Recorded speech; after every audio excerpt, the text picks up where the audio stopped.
Hello, and welcome back to Foose Entertainment for my next review, and that would be of this really bad abomination. And this is seriously considered the worst Halloween sequel, worst Halloween movie of all time. This one,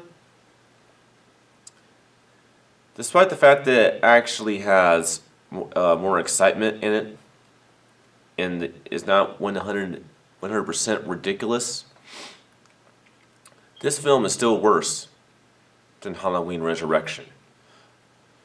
Although I don't know if Halloween Resurrection is worse than this movie or if this one's worse than that movie. All I know is this is a bad one.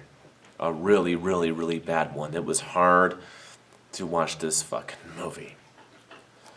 And that's Rob Zombie's Halloween 2.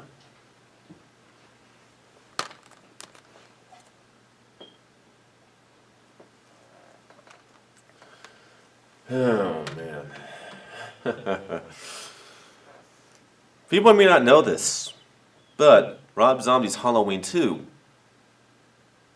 is not just a sequel to his really shitty Halloween from 2007, but it's also a remake of 1981's Halloween 2.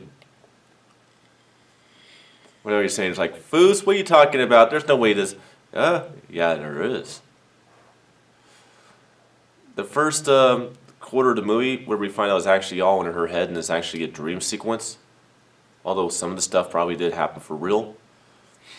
What does it consist of in a dreamlike state? With the only difference being that it's her and Annie, because they decided not to kill Annie off in the first movie like they did in the original film, which is the sheriff's daughter. Instead of this being Lori at Hansfield Memorial Hospital, it's Lori and Annie. You have some fat guard who is a bit of a joke for a guard, and think highly of things that are suspicious. Outside, you hear something weird, goes and checks it out, gets demised by Michael Myers. Michael Myers invades the hospital. Yeah, well, of course, we already know this, don't we? It's 1981's Halloween, Part 2.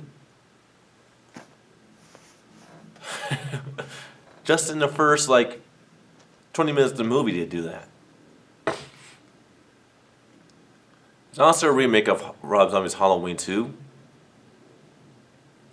because of the whole I'm Michael Myers' sister thing. And of course, they kind of exposed that in the first movie, but it still is a nod.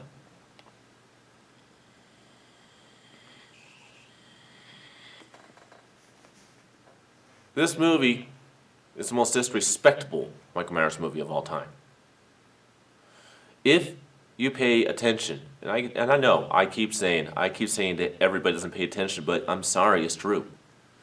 People hate Halloween 4, 5, and 6 because they can't stand, not really 4, 5, and 6, just 5 and 6, because they cannot come to believe in their mind that sort of pagan supernatural forces to deal with the holiday of Halloween itself are possessing Michael Myers to kill people. When it comes to the original franchise, people cannot wrap their head around that maybe that's what's going on, which is why they hate Halloween 5 and 6. The whole Thorn mythology and all that stuff, but it actually makes sense. People obviously were not paying attention to this element too. Michael Myers, up until Rob Zombie made this abomination of a fucking movie called Halloween 2, Michael Myers has never been supernatural.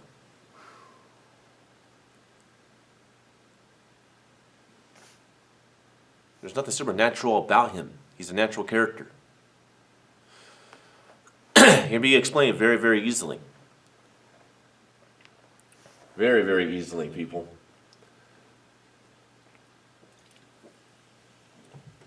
At the end of Halloween 2, which takes place on the same night as Halloween, I might add. He's explained at the very beginning of Halloween 4. He got burned at the end of Halloween 2, but he didn't die. And then he got committed back into a sanitarium and got treated for his burns and probably a burn ward. Loomis got burned too, and he got treated for his burns as well, as is shown in the 4th movie. At the end of the 4th film, going into the beginning of the 5th film, right after being, supposedly blown to smithereens in the cold mine, he escapes, goes down a riverbank, attempts to kill some, I don't know, hornet or whatever the hell that guy was. Is a year later, next thing to see is a year later. And obviously what that guy did was he treated Michael Myers for all his bullet wounds and cleaned him up a bit, give him medical attention. He probably knows about these things or something. So my point that I'm trying to put across, this is just my point. I'll be quick about it. Yes, Michael Myers can be killed. The problem is, it doesn't happen that way because there's always somebody there to give him the medical attention or expertise that he needs after he's been dealt a deadly blow. Pay attention. But that's not the case in this movie. Michael Myers is supernatural.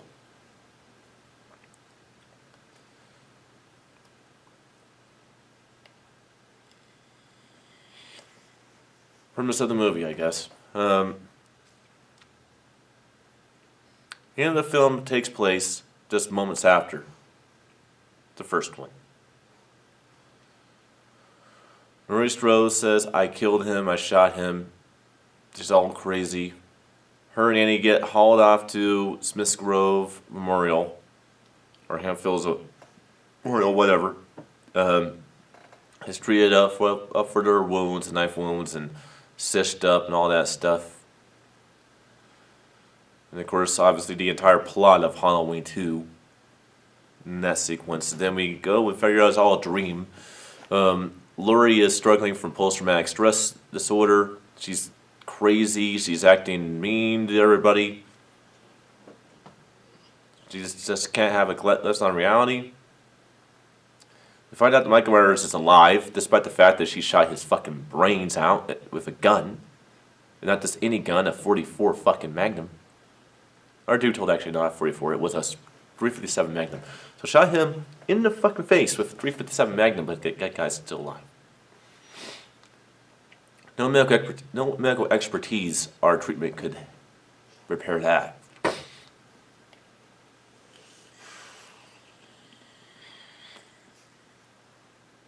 Then she starts having dreams about Michael as a child, and about this big white freaking unicorn or horse or whatever. And this woman in the white, who turns out to be Michael's mom, and supposedly she's some supernatural entity or some shit that possesses Michael, and now she's possessing Laurie, and weird supernatural stuff that is just, it's too out there that it's like, how the hell does this work? Like I said, Michael Myers has never been supernatural up until now.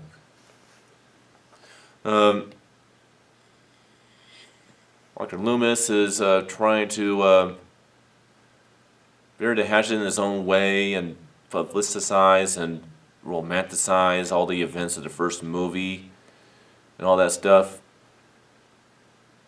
By the end of the movie, after Laurie has found out that her real name is Angel Myers and that she's Michael Myers' sister, she again goes up against Michael Myers after Michael Myers kills all her friends. And basically, she gets possessed by whatever force which is Michael's mom, which I guess is her mom, tries to possess her. And there's two cuts of this movie. The theatrical cut of the film, we show Laurie Strode survived, although Michael Myers and Dr. Loomis were shot to death. Laurie Strode survived, and she is now committed to Smiths Grove Sanitarium, and she is completely whacked out of her mind. And she's kind of playing homage to Psycho, going, "Don't let that scare people. I'm actually an okay guy." But yeah. Now that scene's still there, but you make it more like a dream sequence, like she's at peace or something, all engulfed in this supernatural evil that her mom's about. But she, in reality, she's actually been shot dead by all the sheriffs and cops and stuff like that too. And director's cut. Again, I prefer the theatrical cut. The unrated director's cut because of both of these fucking movies, which are abominations. Just it destroys the films, in my opinion. All right, audio and video quality. I'm trying to keep this to 15 minutes because of the fact that Freddy vs. Jason took about 72 hours to upload, and I don't want to do that because we're down to like today as well as tomorrow, and that's it. We're done. So I want to get this done.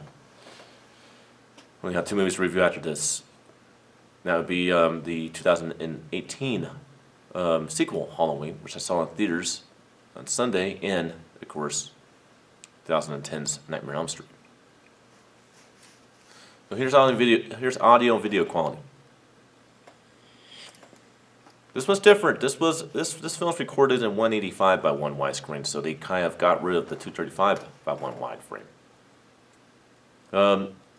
This one actually has more of a well, I'll give you a little idea. Do you notice how I look right here because there's not really any light, and how I kind of look like there's color, but there's absence of color in the camera right now?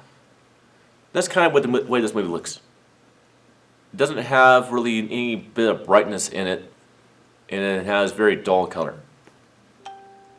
That's kind of the way that I look at this movie. That's kind of how it looks. That does have some nice, good, warm, Halloween-like looking colors to it, though. Now, audio. This one has a 5.1 DTS HD master audio track. I would say that this one seems pretty typical at times, sometimes even dull. But there are some points in the film to where it makes very good use of the environment with the speakers, yes. That's about all I can say about the audio. So what that pretty much means is, if you watch movies and you watch these reviews because I review the quality of the Blu-ray, this is your typical 5.1 DTS HD master audio track. So it sounds like all the average 5.1 tracks. So don't expect anything like good or extraordinary or dramatically a very good experience. You're not going to find that with this movie. There's like maybe 2 or 3 sequences in the film where it has really good use of sound like that, but for the most part, it's just a typical source track. That's what that means.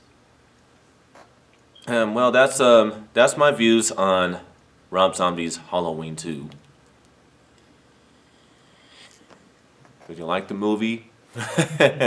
Yeah, I had to do that. Did you not like the movie? Let me know. Or do you like this review? Do you not like this review? As always, subscribe, check back from time to time, and I will see you guys next time for my review of 2010's A Nightmare on Elm Street. Until then.